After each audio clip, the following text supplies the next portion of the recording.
నమస్కారం sir madam. ఈరోజు మా మహిళలందరికీ కూడా ఒక శుభదినం. ఒక పెట్రోల్ బంక్ ఎస్పెషలీ బై జిల్లా సమాఖ్య ఆధ్వర్యంలో నడుస్తున్నది. ఇది రాష్ట్రంలో మొదటి పెట్రోల్ బంక్ సార్. రంగారెడ్డి సంగారెడ్డిలో ఇది ప్రారంభమై ఉంటే పెద్ద విషయం కాదు. ఇంత మారుమూల ప్రాంతంలో petrol bunk fully operated and run by జిల్లా సమాఖ్య అన్నది ఇది ఒక గొప్ప విషయం. నారాయణపేట జిల్లా దీన్ని ఒక సంవత్సరంగా దీన్ని పర్స్యూ చేసి ఇది సాధించుకున్నారు సార్.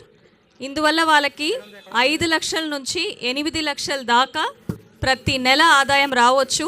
మీరు చెప్పిన కోటీశ్వర్లు అన్న ఒక కళ ఫస్ట్ నారాయణపేటలోనే 1 ఇయర్లోనే వీళ్ళు సాధిస్తారని అనుకుంటున్నాం సార్.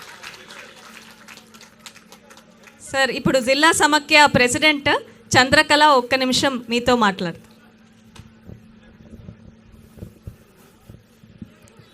నమస్కారం సార్. ఇక్కడున్న అందరి పెద్దలకి నా హృదయపూర్వక నమస్కారాలు. ఇక్కడున్న నాతోటి నా సభ్యులకు కూడా అందరికీ నమస్కారం సార్. మొట్టమొదటిగా మేము రాష్ట్రంలో ఎక్కడ లేని నారాయణపేట జిల్లా సమాఖ్యలో ఈ పెట్రోల్ బంకు ప్రారంభోత్సవానికి మీరు రావడం చాలా చాలా గర్వకారణం సార్.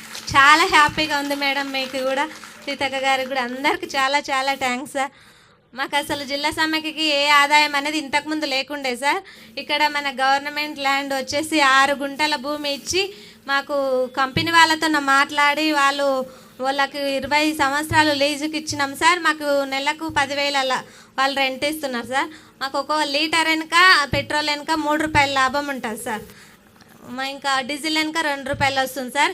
నెలకి ఏం లేదన్నా మేము 5 లక్షల లాభం పొందుతాం సార్. చాలా చాలా సంతోషంగా ఉంది సార్. మీరు అందరూ మాకు రావడం చాలా హ్యాపీగా ఉంది సార్. ధన్యవాదాలు సార్. సార్ ఇంకా ఒక్కరిద్దరు మాత్రం మీతో మాట్లాడతారు సార్. సార్ అందరికీ నమస్కారం. సభకు అలంకరించిన వాళ్ళకి నా పేరు భాగ్యమ్మ. నాది మద్దూరు మండల్ కొమ్మూరు విలేజ్.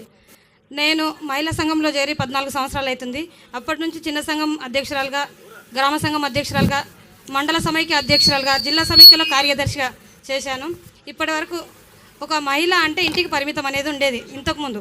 ఇప్పుడు మేము మహిళా సమైక్య నుంచి, జిల్లా మహిళా సమైక్య నుంచి ఒక పెట్రోల్ బంక్ స్టార్ట్ చేసినామంటే అది మాకు ఎంతో గొప్ప గర్వకారణం.